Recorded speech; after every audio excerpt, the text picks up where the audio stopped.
వి gold trusted gold buyers తాకట్టులో ఉన్న బంగారాన్ని విడిపించి ఈ రోజు ఉన్న మార్కెట్ ధరకే కొనబడును.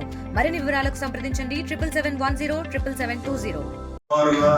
ఓకేనా 2 సంవత్సరాల 2 నెలల క్రితం అంటే ఆగస్టు నెల 12వ తారీఖు నాడు 2023వ సంవత్సరంలో పెద్దేముల మండలం మాన్సాన్పల్లి గ్రామంలో ఈ వికారాబాద్ నుంచి తాండూరుకి వచ్చే రహదారి పక్కన ఒక వ్యవసాయ పొలం ఉంది. ఆ పొలంలో నిందితుడైన చిప్పలవారు బాలాజీ అనే వ్యక్తి దాంట్లో పనిచేసేవాడు. పొలం పనిచేస్తూ అక్కడ ఉండేవాడు.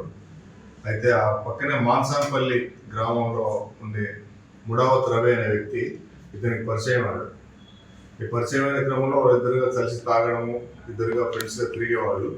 అయితే పరిచయాన్ని ఆధారం చేసుకొని ముడావత్ రవి దగ్గర నుంచి బాలాజీ కొంత డబ్బును తీసుకున్నాడు తాగడానికి. దానికి అట్టి డబ్బు సుమారు 2050 రూపాయలు తనకి తిరిగి చెల్లించమని చెప్పి అడిగితే ఇవ్వనందున పబ్లిక్ సమక్షంలో, గ్రామస్తుల సమక్షంలో కూడా తిట్టి అవమానపరచాడని చెప్పి కక్ష పెట్టుకొని నిందితుడు అతన్ని కత్తితో వచ్చి చంపడం జరిగింది.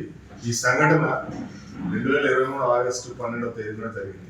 అయితే కత్తిగాయమైన ఆ వ్యక్తి ముడావత్ రవి గాంధీ హాస్పిటల్కి తరలించడం జరిగింది. గాంధీ హాస్పిటల్లో చికిత్స పొందుతూ అతను 18వ తారీఖున చనిపోయాడు.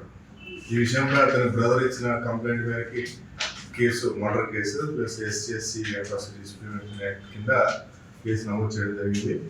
ముందు DSP గారు కేసు దాన్ని పోస్ట్ మార్టం చేసి తర్వాత నిందితుడైన చిప్పలవారు బాలాజీ గురించి తన స్వగ్రామమైన నిజామాబాద్ జిల్లా మద్నూర్కి తర్వాత వాళ్ళ చుట్టాలకి అందరికీ కూడా వెరిఫై చేయడం జరిగింది. కానీ నిందితుడు తన యొక్క ఆధార్ కార్డు కానీ తన యొక్క బ్యాంక్ డీటెయిల్స్ కానీ ఏది కూడా ఉపయోగించలేదు. బ్యాంక్ అకౌంట్ కూడా లేదు. తర్వాత సెల్ ఫోన్ కూడా తను ఉపయోగించినందున తర్వాత తన కుటుంబ సభ్యులు కూడా తను కాంటాక్ట్ చేయకుండా వదిలేయడం జరిగింది. తన భార్య పిల్లలు ఈయన వదిలేసి వేరే అతనితో వెళ్ళిపోవడం జరిగింది. తన సోదరులు కానీ ఎవరితో కూడా కాంటాక్ట్ లేకుండా ఉండడం జరిగింది.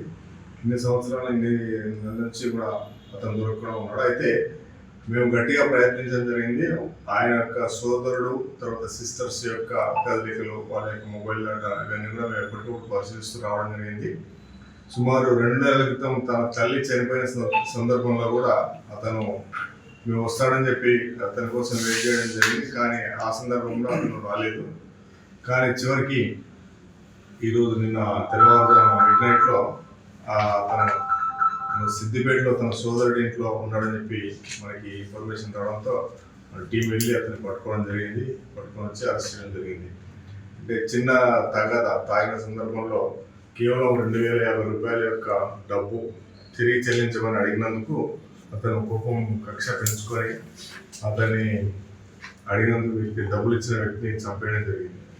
సో దీంట్లో ఎవరైనా ఈ కేసులో మంచి ప్రతిభ కనబరిచిన పెద్దపల్లి SI గారికి, తర్వాత రూరల్ CI గారికి, తర్వాత ఈ క్రైమ్ కానిస్టేబుల్స్ అంజాద్, శివ మరియు మున్నయ్య వీళ్ళందరినీ కూడా అభినందించడం జరుగుతుంది.